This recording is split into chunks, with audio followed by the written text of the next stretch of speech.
भगवान बाबा हनुमान जी को प्रणाम, महान त्यागी बाबा जुमदेव जी को प्रणाम। परमात्मा एक। मी बाबाची सेविका ज्योती जगने तुमचे समोर एक अनुभव सादर करीत आहे।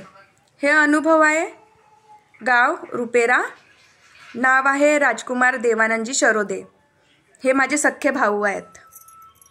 पहा सेवकांनो, त्यांच्यावर किती आपत्ती आली। आईने शब्द दिले होते की मी 2 वर्षामध्ये मार्गात येणार, पण आईने ते शब्द पूर्ण केले नव्हते। पण पहा ते शब्द बाबांनी कसे पकडले आणि कसे काय त्यांच्यावर आपत्ती आली आणि कसे काय बाबाची जागृत शक्ती त्यांना मिळाली आणि आज सुखाच्या मार्गात आहेत। पहा सेवकांनो, मी तुमच्या समोर सांगत आहे आता अनुभव। भाऊवर एवढी आपत्ती आली, आईचे शब्द मुलाला लागले। पहा सेवकांना 2 वर्ष झाले दारूचा धंदा होता त्यांच्या इथं। दारूच्या व्यसनामुळे त्याला खूप व्यसन लागलं होतं। दुसऱ्यांनी काही केलं होतं त्याच्यावर, त्याला खूप व्यसन लागलं होतं दारूचा। आम्ही म्हटलं की घालक असेल, इकड तिकडची औषधी केला आई वगैरेंनी, पण ती काही घालक नव्हती। तो ब्लडचे उलट्या करायचा, खूप रक्त फेकायच्या तोंडातून। त्याची खूप तब्येत खराब झाली, औषधी केले काही आराम नाही झाले, ब्लड फेकणं थांबत नव्हतं।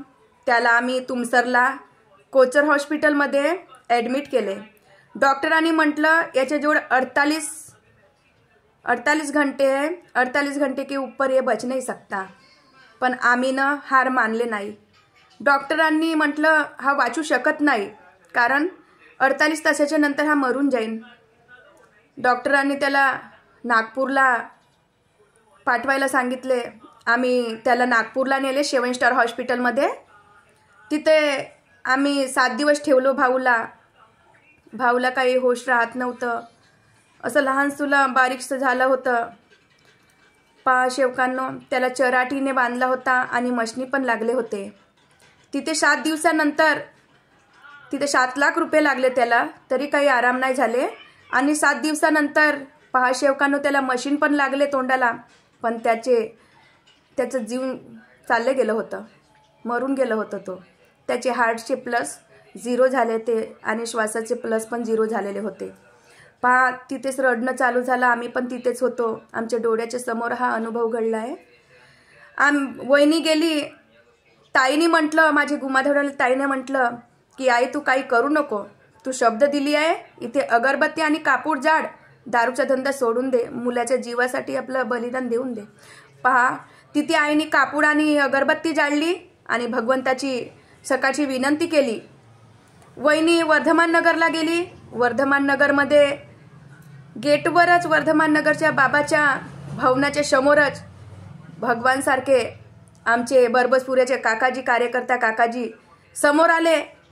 पहा त्यांची भेट तिथे झाली। शब्द कसे कार्यकर्ता काकाजीचे पण शब्द कसे मिळाले, जागा तुझा पती काही मरण नाही पावला आहे, तुझा पती जिवंत आहे असे म्हटलं बरबसपुऱ्याच्या कार्यकर्ता काकाजींनी।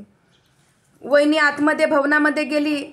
भवनामध्ये म्हणते की माझे पतीचे जीवनदान, तुम्ही माझ्या पतीला जीवनदान देऊन द्या। तिथे शब्द मांडून तिथं तीरथ वगैरे बनवून दिला काकाजींनी आणि ते तीरथ नेले हॉस्पिटलमध्ये आणि तिला पाजलानं छिडकले। पण पहा ते शब्द पूर्ण झाले नाही, भाऊला जीवनदान मिळालं नाही। आईने म्हटलं माझा शब्द आहे, हार मानलं नाही, मेला म्हणून सांगितलं डॉक्टरांनी, तरी पण हार मानलं नाही माझी आईने। माझी आईचे नाव आहे सुखवंताबाई देवानंदजी शरोदे, राहणारी रुपेरा। माझी आईनं म्हटलं मी आपले शब्द पूर्ण करीन। आई रडत रडत वर्धमान नगर बाबाच्या भवनाला गेली।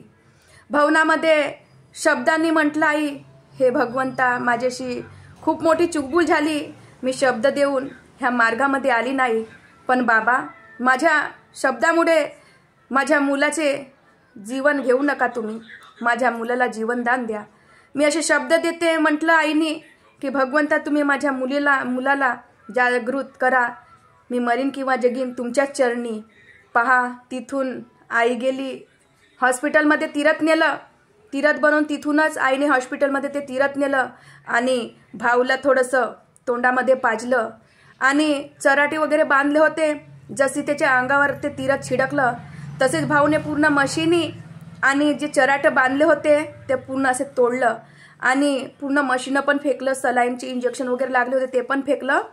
पहा, आणि काय म्हटलं त्याला तर माहीत पण नव्हते की मला तीरथ वगैरे बाबाजवळचं आणलं की काय, तो कारण त्याचा जीवच नव्हता. त्याने एक शब्द म्हटलं उठलं तेव्हाच की मला बाबाच्या भवनामध्ये न्या. पहा सेवकांना, एवढी बाबाची अपरंपार लीला आहे, एवढी जागृत शक्ती आहे की मेलेला माणूस आज माझा भाऊ, आज जीवनदान त्याला मिळालं. ह्या परमात्मा एक मार्गामध्ये जाऊन 4 तत्व 3 शब्दभास नियमांचं पालन करून तेव्हाच आपल्याला भगवंत जागृत आहे आणि सत्य मर्यादांना प्रेमाने राहू. पहा, आज माझा भाऊ कार्य केले, त्याग घडवलं, आज ऑपरेटर आहे आणि सुखाच्या मार्गाने चालत आहे. पहा सेवकांनो, किती मोठी अपरंपार लीला आहे. सर्वांना माझ्याशी बोलण्याच्या मध्ये चुकभूल झाली तर मी माफी मागते आणि सर्वांना नमस्कार घेते. नमस्कार जी, नमस्कार सेवकांनो.